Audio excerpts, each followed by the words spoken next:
आज सुनेंगे 35 पतंजल योग सूत्र।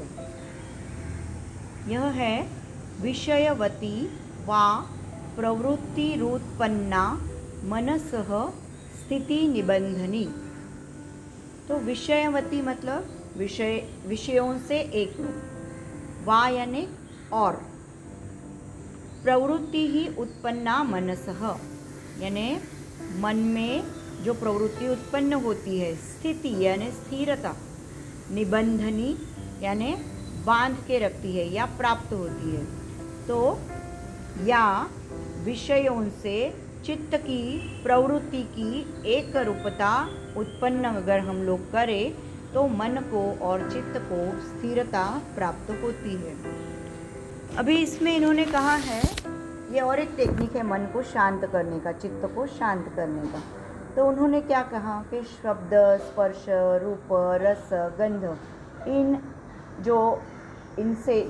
सेंसेस का हम अपने इंद्रियों के माध्यम से यानी सेंसेस के माध्यम से इनका हम अनुभव लेते हैं। तो हर एक का प्रवृत्ति का विषय अपने सामने अगर ना हो तो भी हम कल्पना से भी वो कर सकते हैं। इसका फॉर एग्जाम्पल कैसा है कि जैसे गुलाब का फूल है तो उसका स्मेल हम लोग एक बार स्मेल करेंगे तो हमारे हमेशा याद रह जाएगा। फिर अगर हम स्मेल नहीं कर रहे हैं तो भी जब हम ऐसी कोई कल्पना करते हैं तो भी हमें उसकी स्मेल याद आती है ना। तो मतलब हमने उस पर फोकस किया तब हमें उसकी स्मेल याद आई और वो उसका अनुभव हुआ। ऐसे हम समझो आप सो रहे हो, ड्रीम में आपने एक गार्डन में घूम रहे हो और उस गार्डन में आपने गुलाब का फूल देखा, नींद में है, ये सब ड्रीम में चल रहा है, उसको आपने लिया, सूंघा और फिर वापस रख दिया और फिर आपकी थोड़ी देर में नींद खुल गई। तो आसपास तो गुलाब भी नहीं है, गार्डन भी नहीं है, कुछ भी नहीं है, पर फिर भी आपको उसका नींद में अनुभव आया, क्योंकि कहीं तो भी स्मृति में वह उस पहले एक बार कहीं कभी सूंघा था फूल, तो वो आपके चित्त में उसका संस्कार हो गया कि हाँ, तो आपको वो याद रहता है स्मृति से, मेमोरी से, कि मैं गुलाब के फूल सूंघ के भी आपको बिना देखे भी पता पड़ेगा कि ये गुलाब का फूल है। तो ऐसे ही किसी अच्छे विषय से आप अगर फोकस करते हो अपने आप को तो ऑटोमेटिक आपका मन शांत होता है, चित्त स्थिर होता है। जैसे हम पूछते हैं कि मेरा मन चित्त शांत क्यों नहीं हो रहा है, क्यों इतने थॉट्स आ रहे हैं, तो उसके ये सब टेक्निक्स है। लास्ट टाइम हमने एक टेक्निक देखा, ये दूसरा टेक्निक देखा है। तो अगर उन्होंने कहा है कि वह जब हम गुलाब का फूल हाथ में लेते हैं तो हमने जितनी बार हमने उसको सूंघा है तो हमें वही सुगंध आई है उसमें से। दूसरी बार कोई और फूल आपको सूंघाएंगे तो आपको समझ में आएगा कि ये गुलाब का फूल नहीं है, पर दूसरा कोई फूल अगर आपने सूंघा होगा तो उसकी सुगंध आप पहचान सकते हो। अगर नहीं सूंघा है तो आप बताओगे कि नहीं, मैंने नहीं सूंघा है। तो उसी तरह से उन्होंने बताया है कि अभी ये आप मन एकाग्र आप किसी से भी कर सकते हो, कोई भी अच्छा विषय लो, ये खाली आपका स्मेल का सेंस है। तो जैसे कोई नाद से भी आप समरस हो सकते हो, जैसे हम यहाँ पे साउंड बॉल थेरेपी करते हैं, तो जब आप उस नाद से समरस होते हैं तो बहुत जन बोलते हैं कि मंदिर में जैसे घंटी बज रही है वैसे हमको अनुभव हुआ, तो शांतता का, तो आपका मन उस समय एकाग्र हो जाता है। तो मतलब सुनने से भी यानी कानों के सेंस से भी आप कोई चीज़ अगर आप याद करते हैं और उससे समरस हो जाते हैं तो आपका मन स्थिर हो जाता है।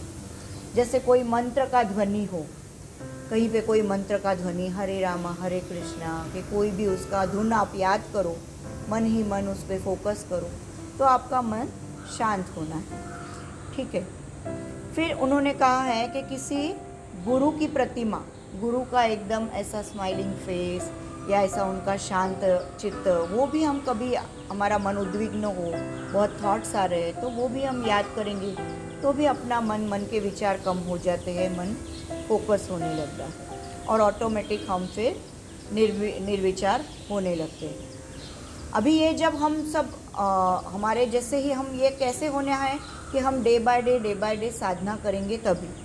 और वो साधना पे हमें ट्रस्ट कभी आएगा, जैसे हम ऐसे ही आंखें बंद करके, अगर हम अभी साधना नहीं भी कर रहे दिन भर, तो हम आंखें बंद करके ऐसे उस चीज़ का अनुभव ले, तभी हमें उस पर विश्वास आने लगता है धीरे धीरे। मतलब आप 4 दिन करो, 5 दिन करो, 1 महीना करो, फिर आप अगर छोड़ दो तो वो उसका आपको ट्रस्ट नहीं आएगा। डे बाय डे जैसी आपकी साधना एडवांस होती जाती है, आप धीरे धीरे उसका मतलब पूरा उसमें उतर जाते हो, तभी आपको उसका अनुभव आता है।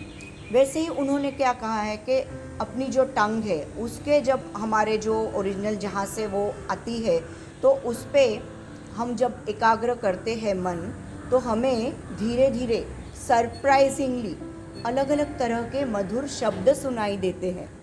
मधुर शब्द, जैसे हम वो जिह्वा बंध में हम फोकस करते हैं ना, जीभ ऊपर उठाते हैं, तो हम पूरा ध्यान हमारा वहीं पे होता है, जीभ के मध्य भाग पे। मैं बोलती हूँ जीभ का आप मध्य भाग ऊपर उठाइए, फ्लैट ही ऊपर उठाइए, तो तभी आप जब मन एकाग्र करते हैं तो थोड़े दिनों के बाद आपको ऐसा लगता है वहाँ पे कोई दिव्य स्पर्श होने का अनुभव आता है।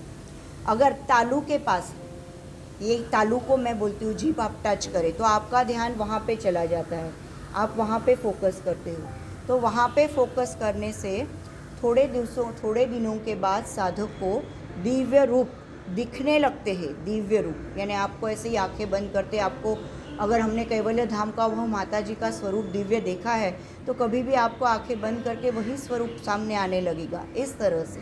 मतलब कुछ दिव्य स्वरूप आपको आंखें बंद करके भी दिखने लगते हैं। तो जिसका मन अस्थिर है और योग का अभ्यास करते हुए भी जिनको वो रियलिटी जो इस पर ट्रस्ट नहीं करते हैं, उनको भी कुछ दिन ऐसे कंटिन्यूस अभ्यास चालू रखेंगे तो अपने आप उस पर ट्रस्ट आने लगता है।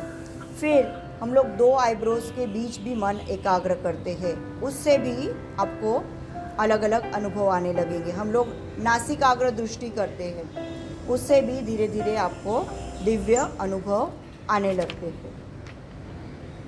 नेक्स्ट उन्होंने कहा है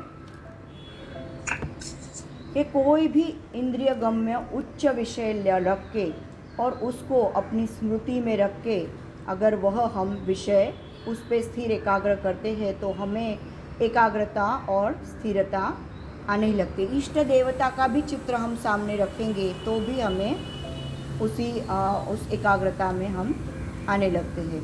तो मतलब क्या कि कोई भी विषय अगर सामने भी नहीं होगा तो भी, समझो अभी गुलाब का फूल सामने है, उसकी सुगंध सामने है, पर वो नहीं भी होगा तो भी आप अगर उस चीज़ से फोकस कर सकते हैं तो ऑटोमेटिक, तो वो क्या हो गया, एक पूर्व संस्कार हो गया कि मैंने स्मेल किया था, मुझे याद, तो वो एक पूर्व संस्कार आपके ऊपर पड़ गया।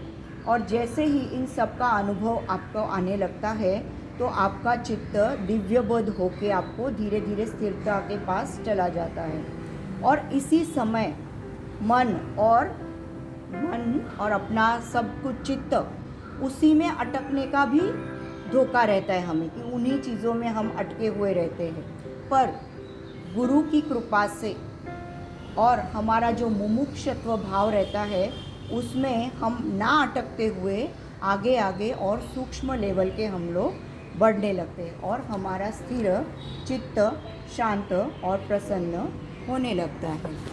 तो मतलब इस पे हम फोकस करते हैं, पर उससे भी आगे जाने के लिए हमको इस सब से भी हमारा बिना कुछ सामने लाए हुए भी हम अपना समाधि लेवल जब हम प्राप्त कर सकते हैं तो वो आगे की हमारी पोजीशन है। तो ये जैसे ही ये सब चीज़ों में हम फोकस करते हैं, नासिकाग्र दृष्टि के भूमध्य दृष्टि के जीभ ऊपर उठाना, के अपने जीभ जहाँ से शुरू होती है वहाँ पे प्राण धारणा, या फिर नोस्ट्रिल्स के वॉल्स की ओर प्राण धारणा, तो ये सब जब हम फोकस करते हैं तो हमें अलग अलग सिद्धियाँ भी प्राप्त होने लगती हैं।